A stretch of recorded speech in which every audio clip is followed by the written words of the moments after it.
Hello everyone, this is a game cast between a good friend of mine, Hatsune Miku, um, who is basically a Masters player. He's technically number one diamond, at least usually, but he's playing a Master and MFCHAS here, and this is a ladder game, and I did watch this already, so I had some idea of what would happen, so I could better explain to you what's going on. And they're talking as if they played a game together already, because they did. That was also a ladder game. Sometimes the ladder system will set you up twice against the same player. I have no idea why. Surely there are more than two people playing on Battle.net same time, so I can't explain that to you, except it's kind of fun and an interesting experience um, to get a second shot at the same player, since you know their strategy a little bit at least, and you'll basically probably be in trouble if you try the same exact strategy twice in a row. And in the last game, I looked it up, and MFCHAS here, the Zerg player, won the game. So the Master won the first game, but Hatsune is basically a Master as well, so not to be taken for granted at all, let me tell you. And sometimes I play 4 versus 4 with Hatsune, and it's a lot of fun because basically Hatsune will beat all 4 players by himself. And so by the time I basically am up and running, he has already won the game, it seems like. And other times the computer will put us against 4 masters and we'll get killed. So it just depends a little bit. But you can see that, I'll just call them MFC. MFC has put some overlords around the map. A little bit vulnerable, but probably safer to do in the early game against Protoss than against Terran, which I play as, and I try to watch and see if there's any overlords and kill them if I can. But basically they're you see he's getting MFC is getting this Zergling speed boost before he even really has any Zerglings, 0 army. Always interesting to get an upgrade before you make the unit itself. And in the last game, Hatsune apparently went Dark Templars and it did not work.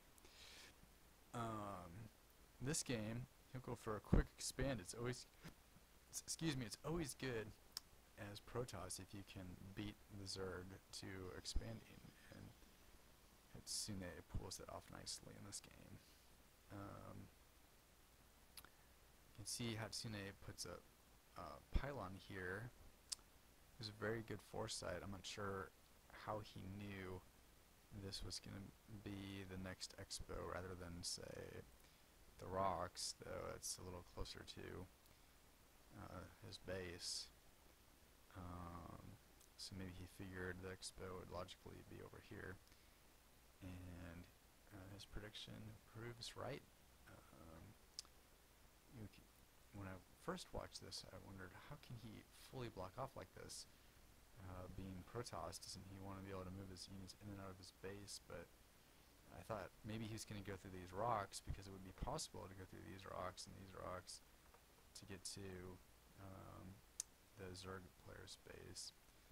However, I don't think that was ever his plan, and also, of course, as Toss, you can build a pylon close to a cliff, or you can build this pylon here and close to the or as part of the wall, and just warp in your units on the side, but then they can't get back in unless you get blink. But that was not Hatsune's original plan. His original plan was to go early air. We'll see that shortly. He's going to spawn a Stargate right here, and by going early air, I think there's a lot of good things that can come from going early air. You can trick your opponent if you're actually going to go warp gate units. You can just go air and force the opponent to respond. You can do some drops, of course. But you know, the Zerg player might be thinking, okay, he's going to go carriers or void rays, and with as many Phoenixes as Hatsune pops out rather quickly, it maybe might suggest he has, you know, 4 star gates going or something, but he just has 1. And Hatsune is really good with these Phoenixes. He's gonna get an upgrade for ground units. Notice this is kind of a fake out, in my opinion. He's gonna make it look like he's going air, and he's gonna actually go mass warp gate units plus Colossus, and it works beautifully. He did get the Templar archives. I was kind of interested to see what he was going to do with that. And here comes a scout, suicide scout. So here's some idea of what Hatsune is up to, but it's too late. Hatsune comes into the this is actually the expo. He's made his lair at the expo, and he's going to kill a queen. Fortunately for MFC, he's got 4, 5 queens. He can make a couple more. The Phoenixes are going to be able to do some good amount of harassment damage here, picking off a couple of these queens. He's going to come fly over the cliff, kill a handful of drones. Hatsune is very good at micro, in my opinion, and he's going to pull out of there right before his Phoenixes lose their shields. And then the Phoenixes are going to go hang out in the middle of the field, just check out, see if you got any Zergs who come to the middle of the screen. And look at this. It's a Warp Prism with 2 immortals. And here we have the pylon that Hatsune had predicted would come in handy, and sure enough, MFC is unable to cancel that base in time before it goes down. So you've got this Warp Prism. It came in here to make the drop, but it got chased away by the queens. However, there's another Warp Prism with 2 High Templars with the upgrade, so they are going to be able to do some instant death here with their Psionic Storm to these drones. And oh my goodness, all of the Psionic Storm damage, it kills almost all of the probes. The rest 2 are alive, are heavily damaged. Unfortunately, that Warp Prism will go down. And right now, if you look at the army size, it's pretty even, but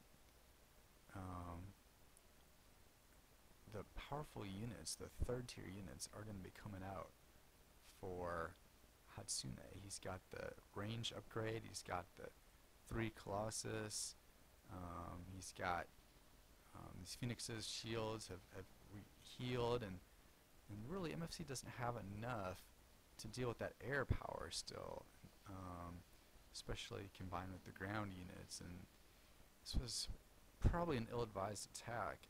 Sometimes when you attack and you have the smaller army, it's going to be game over real quick. And you can see Hatsune is attacking with the probes. He cares about this base perhaps, but he's got another expo at the top of the screen where he's built even more. He's going even more gateways up there, which is a great idea to spread those out a little bit as you expand across the map. And the army size right now is just ridiculously in favor of Hatsune, and he knows that he's got a much bigger army. It's a very powerful army with 3rd tier units that have been upgraded. These units don't have any upgrades except for the Zerglings have 1, and there's few of those on the field. So these Phoenixes I think he's basically not even really too worried about saving them at this point. He just wants to attack here and win the game, as he knows he's got the bigger army with much bigger army with reinforcements on the way, and that with a range upgrade, nothing can really come near these Colossus and do any damage to them. So this was a good game between two master players, and I learned something new, which is that Zerg can be beaten by Protoss. A lot of I think Zerg is a little overpowered, and it's kind of frustrating sometimes to play against Zerg. But here you see an upset actually, where my high diamond player can take down this medium master player, and with kind of a basic army, nothing too fancy, but it's always fancy when you get a victory. So hope you enjoyed this game, and have a great day, and I hope you guys keep watching. Thanks for watching, and take care. Bye.